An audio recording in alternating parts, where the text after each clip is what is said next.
Então, vou trazer um pouco, vamos trazer dos versículos 1 a 10, do capítulo 2, sobre esse poder da ressurreição de Cristo em nós. Tá? Estava dizendo ali na minha proposta de término, de terminar, né? Que esse propósito, esse projeto de Deus em nós vai se cumprir porque o mesmo poder que operou em Cristo, ressuscitando dentre os mortos e fazendo assentar-se à direita do Pai, esse mesmo poder está agindo na gente. É o mesmo poder. É o poder da ressurreição de Cristo. Esse poder da ressurreição faz na gente o mesmo que fez em Jesus. É isso que a gente encontra nesses versículos 1 a 10 do capítulo 2. Então, vamos lá, Sérgio Paulo, por favor. Versículos 1 a 3, por favor, Sérgio. Versículos 1 a 3.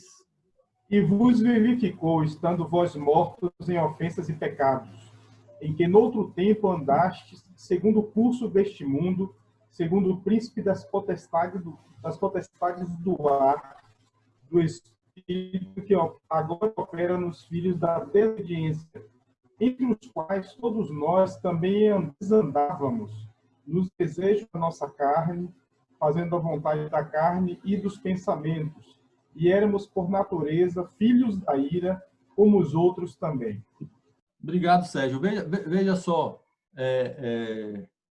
aqui tem a descrição da nossa vida sem Deus, a nossa vida natural. Aí diz que a gente já nasceu na morte, né? E aí descreve a vida de quem está morto no pecado. Diz aí que anda em delitos e pecados.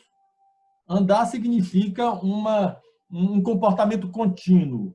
O nosso caminho sem Cristo é um caminho todo em erro. Então, a pessoa sem Cristo é uma pessoa toda errada. Não há um justo nenhum sequer, é o que diz lá em Romanos. Aí fala aqui que é guiado pelo mundo, então porque anda segundo o curso deste mundo, né? Segundo a maneira de andar do mundo, é guiado por Satanás, fala aí, anda segundo o príncipe das potestades do ar, filho, nós nascemos como filho da desobediência, somos escravos da carne e dos pensamentos, significa que a gente faz o que dá vontade e o que pensa, a gente é guiado por instinto como animais. E, finalmente, diz que nós somos, por natureza, filhos da ira. Isso aqui é muito forte. Tá? Todas as descrições anteriores são muito fortes. Mas, inclusive, né, aqui diz que nós somos filhos da desobediência. Mas aqui fala que somos filhos, por natureza, filhos da ira. Quer dizer, a gente naturalmente é destinado à ira de Deus, ao castigo eterno, à punição pelo pecado. A Bíblia diz que a alma que pecar, esta morrerá. Então, a nossa natureza é a natureza morta. A gente já nasceu morto. Tá? Aí vem os versículos 4 e 5, Sérgio Paulo. Lê para mim, por favor. Então, a ideia é, nós estamos mortos nos nossos delitos e pecados. Aí vem os versículos 4 e 5. Mas Deus, que é riquíssimo em misericórdia, pelo seu muito amor com que nos amou, estando nós ainda mortos em nossas ofensas, nos vivificou juntamente com Cristo. Pela graça sois salvos. Aí, a gente estava morto e Deus, pelo muito amor com que nos amou, nos deu vida ou nos vivificou juntamente com Cristo. Então, da mesma forma como o Pai tirou a Jesus dentre os mortos, ele também nos tirou. Tá, mas assim como o Pai colocou Jesus assentado em lugares celestiais, ele também fez conosco. Sérgio, por favor, versículo 6. E nos ressuscitou juntamente com ele, e nos fez assentar nos lugares celestiais em Cristo Jesus. Isso. Então, você vê, é o que eu estava falando. É a mesma coisa. O poder do Espírito que agiu para tirar Jesus dentre os mortos e assentar em lugares celestiais à direita do Pai, faz a mesma coisa conosco. Nos tira dentre os mortos do pecado e nos coloca assentados com Cristo em lugares celestiais. Antes de continuar e ir para o versículo 7, eu só quero lembrar que no início do capítulo, a gente viu que Deus nos abençoa com todas as bênçãos espirituais em Cristo. não é? Aqui isso se repete.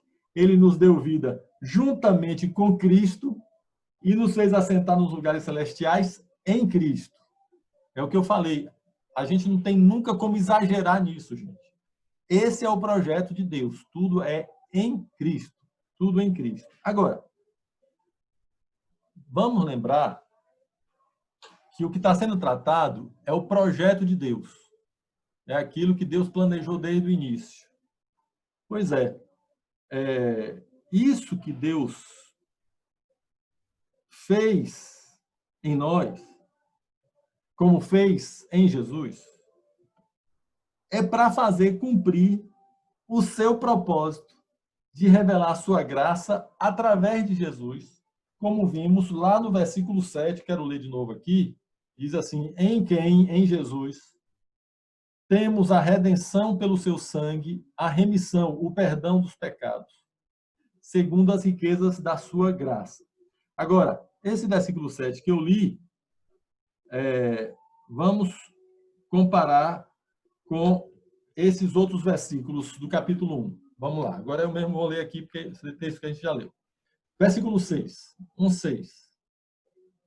Para louvor e glória da sua graça, pela qual nos fez agradáveis a si no amado.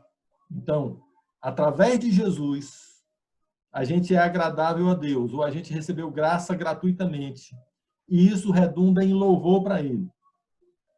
Versículo 12. Repete isso aqui: com o fim de sermos para louvor da sua glória, nós os que primeiro esperamos em Cristo. Novamente, o louvor da glória de Deus. Versículo 22 e 23. Depois que ressuscitou a Jesus entre os mortos, diz aqui: sujeitou todas as coisas a seus pés, aos pés de Jesus, e sobre todas as coisas o constituiu como cabeça da igreja, que é o seu corpo, a plenitude daquele que cumpre tudo em todos. Essa graça de Deus em Jesus é digna de todo louvor. Por isso que diz, é para o louvor da glória da sua graça. Porque esse projeto é um projeto de amor, projeto de misericórdia, um projeto da graça de Deus. Então, essa graça rica e gloriosa, por isso fala louvor da glória da sua graça, é digna de todo louvor e admiração. Que graça é essa? É a que nos tirou da morte do pecado e nos colocou como participantes de Cristo e da sua glória. Veja só, para terminar. Fomos salvos por essa graça, para voltar ao projeto para o qual fomos criados por Cristo. Versículos 8 a 10, Sérgio, por favor. E aí a gente termina. Porque pela graça sois salvos, por meio da fé, e isto não vem de vós, é dom de Deus. Não vem tais obras para que ninguém se glorie, porque somos feitura sua, criados em Cristo Jesus para as boas obras, as quais Deus preparou para que andássemos nelas. Veja, gente, que fechamento. Lá desde o início ele está falando que é para o louvor da graça dele, a graça que projetou que a gente seja santo, irrepreensível, filho, semelhante a Jesus, que Jesus seja a cabeça de tudo. E então nós saímos desse projeto por causa do pecado, nós morremos.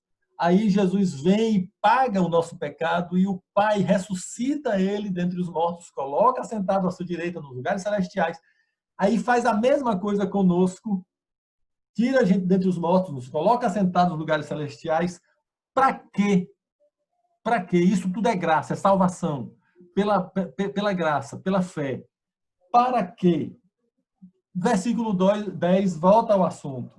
Porque somos feituras suas, criados em Cristo Jesus, olha aí, em Cristo. Para quê? Para as boas obras, santo e irrepreensível, semelhante a Jesus. E essas boas obras, diz aqui, que Deus preparou de antemão para que andássemos nela. Novamente o projeto. Lá no início, antes de criar tudo, de antemão, Deus planejou boas obras para que a gente andasse nas boas obras. Olha o projeto, Então, a gente foi criado para as boas obras. Aí nós saímos desse projeto e fomos para as más obras. Aí Jesus veio para pagar o nosso pecado. E o Pai o ressuscitou e o colocou à sua direita nos lugares celestiais. E levou a gente junto com Cristo, para a gente voltar ao projeto inicial, que conclui com esse versículo 10 aqui. Claro que continua na carta aos Efésios, mas eu concluo aqui, não é? Aquilo para o que Deus nos criou. Deus criou a gente para as boas obras, para ser santo e irrepreensível, para ser filho de Deus semelhante a Jesus, e para que Jesus seja o centro, seja a cabeça de todas as coisas. A gente tem que terminar com uma expressão de louvor. Graças a Deus pelo seu propósito para a nossa vida em Cristo Jesus, e pela sua graça ele nos restaurou para esse projeto de ter uma família de filhos, de muitos filhos semelhantes a Jesus.